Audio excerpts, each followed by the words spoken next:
Good morning, students. So today's poem, A Tiger in the Zoo, by Leslie Norris. Full name is George Leslie Norris. Okay. Summary of this poem, A Tiger in the Zoo. This poem contrasts. Contrast means making a differentiate, isn't it? Different. Okay. Contrast. A tiger in the zoo with a tiger in the natural habitat.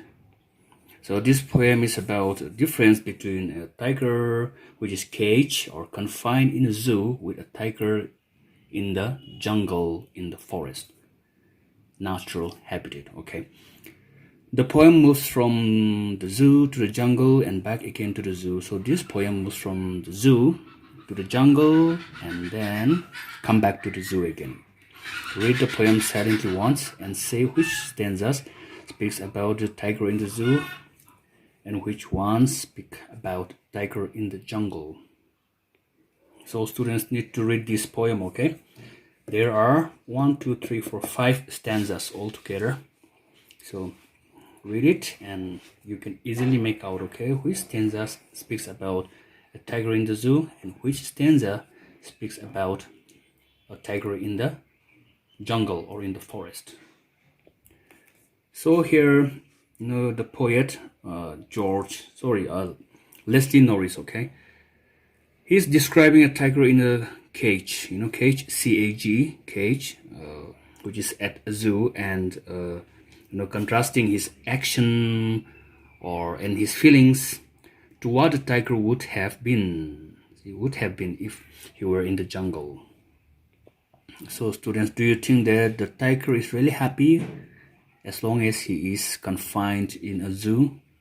Do you think that animals should be kept in a zoo? So let's see what happened here, okay?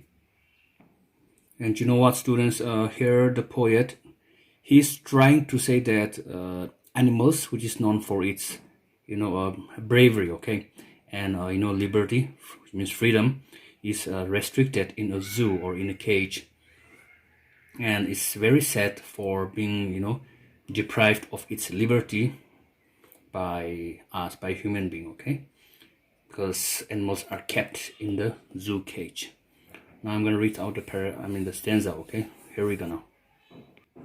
He is a tiger, he stalks in a vivid stripes, the few steps at his cage, C-A-G, cage, okay, on paths of velvet quiet in his quiet rage, full stop. Right here, the first stanza says that the tiger is walking, okay, in a zoo, okay. He has, beautiful stripes on his skin and has a velvet-like soft paws. Right, students, you may write down the words meaning if you want. Stalks, S-T-A-L-K. Stalk means walk, W-A-L-K, okay, walk. So a tiger, he's a tiger, okay. The tiger is walking, tiger walks in his vivid stripes.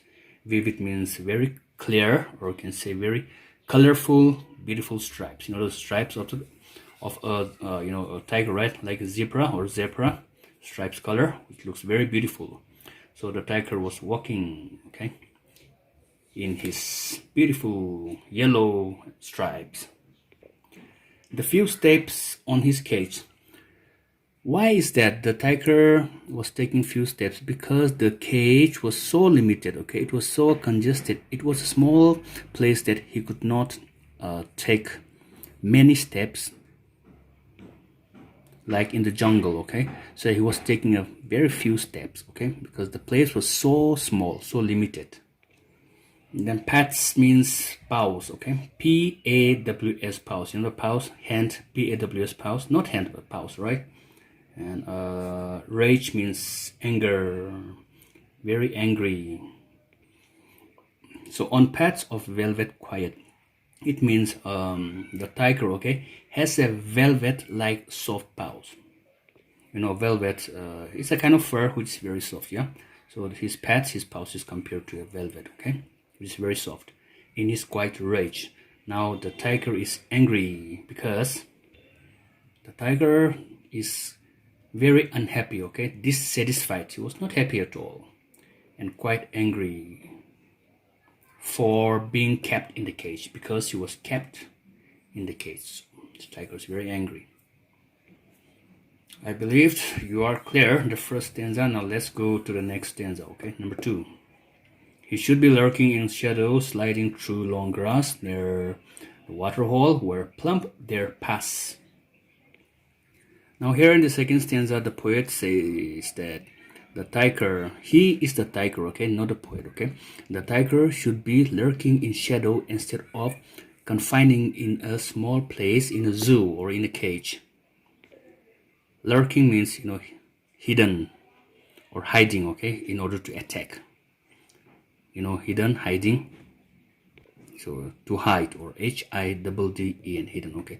So the poet says that the tiger should be, hiding behind the bush, okay, or in the shadow to attack his prey, PREY, prey.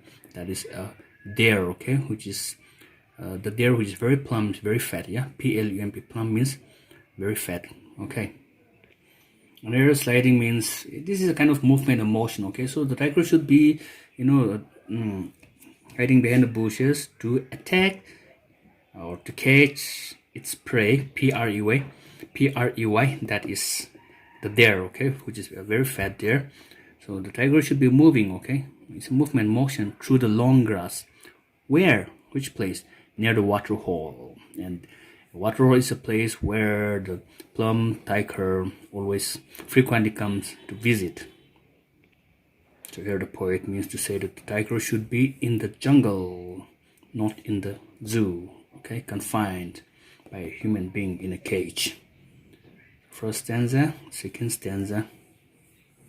Yeah, it's clear. Now move to the, I'm sorry, let's go to the third stanza, okay. Sorry that my video quality is not up to your expectation. Just forgive me for that. Just bear with me for a second, okay. First, second intro, okay. He should be snarling around houses at the jungle's edge, baring his white fangs, his claws, terrorizing the village. So all we have to underline here is the words snarling, baring, and terrorizing, okay. Not very necessary, but if you want, you can underline terrorizing, okay. Right. So write down the words meaning first student if you want. So snarling means growling, the sound of a tiger growling, yeah. And baring means uncovered, not covered, okay, uncovered. And then terrorizing means threatening, isn't it? Threatening or afraid. All right, here in the third stanza, students, here the poet says that, okay, if the tiger was not kept or not captivated, okay, to the zoo cage, then the tiger should be snarling, okay, growling around the houses at the jungle edge. Edge means boundary or outskirt. It should be growling, okay, around the houses at the village, isn't it? Or at the jungle edge, okay, at outskirt of the jungle. Baring means uncover or showing. In other words, baring means showing, okay, his white fangs. Fangs? Fang means canine teeth, right? The pointed canine teeth, okay? So tiger will be showing his white, very pointed canine teeth, and his claws. Claws is, claws, right? Nail, isn't it? Terrorizing the village, threatening, okay, the village. So here the poet meant to say that if the tiger is not confined in a specific place in a zoo, then he should be, snaring, okay, roaming, growling around the houses, threatening all the villages at the jungle edge, at the outskirts of the jungle, and showing his, fangs, pointed white teeth, fangs, and his, fingers, and all. Okay. Did I leave any word? That's it. Now let's move to the fourth stanza. But he's locked in a concrete cell, he's strained behind bars, stalking the land at his cage, ignoring visitors. What does it say? But what happened? The tiger could not go out to the jungle, okay, in its natural habitat. Why? Because the tiger, he's locked confined in a concrete cell. Concrete means, material building, isn't it? A very solid cell is a single room. So he was confined, caged in a single hall, in a single room, and all his strength behind the bars, stalking the length of his cage, ignoring visitors. So stalking means stalks, yeah. First word, stalk, stalking. So he was walking the length of his cage because the cage was very small, okay. So his freedom has been deprived, okay. His freedom has been taken away by the human being. So he was going up and down, okay. He could not take many steps, but just a few steps, isn't it? Because the space in the cage was so limited, okay, very congested. So he was talking the length of his cage, ignoring the visitors. He was ignoring the visitors. All his strength were behind the bars. He could not come out from the bars, jail, like a jail, right? Iron bars. So his liberty has been deprived. So the tiger is quite unhappy, okay, dissatisfied, and was very angry for being kept in a cage. All right.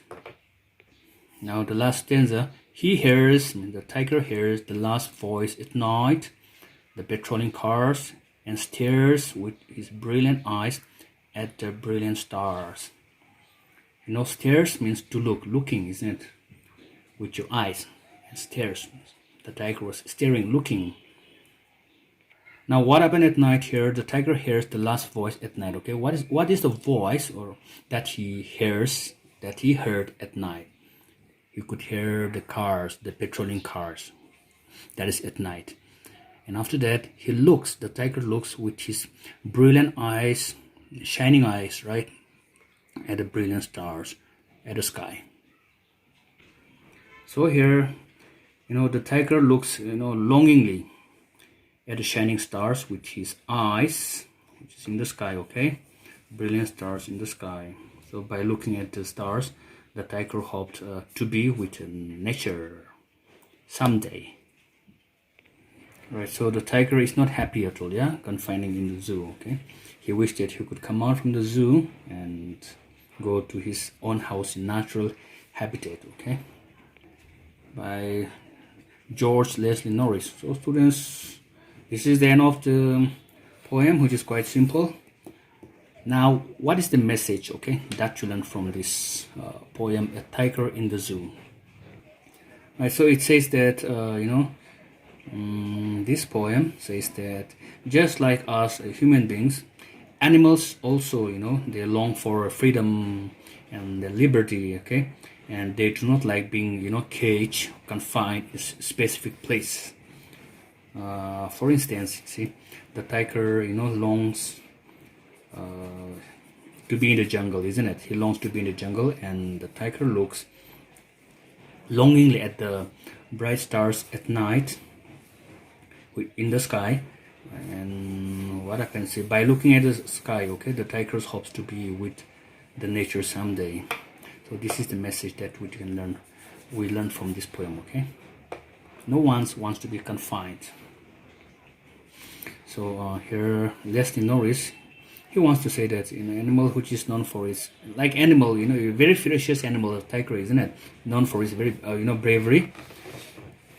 His liberty is restricted in a cage. See? The tiger's liberty has been restricted in a cage, and he's so sad for being deprived of his freedom and liberty by being kept in a zoo cage. So this is the end of the poem. So let's look at the next page. Tiger, panther. Okay, the panther. And here, next page 30, the tiger. Right, thinking about the poem. Okay, so then tiger, just go through, students, if you have nothing to do at home, okay, just go through. It's very interesting, okay, the tiger. And the next page, it's all about the animals, see, the panther. All right, so just go through at home, okay, the greater cats and all. So I'm gonna give you some homework. Just bear with me for a second, okay? Homework I have written somewhere. Where is it? I got it, okay. Alright, so students, here's your homework for today. Just 3 questions. Number 1, What message does the poem A Tiger in the Zoo give? Very simple, right? Question number 2. Where is the tiger locked? Answer. I'm sorry, there is a mistake here. Where is the tiger locked? Okay. Okay. The last question. How does the tiger terrorize the villagers? As usual, 30 to 40 words. Not much. Submit it today before 5 p.m. or else no marks for your homework submission. Okay. That's it. Thanks for watching. Thanks for being with me again. I'll see you in my next class.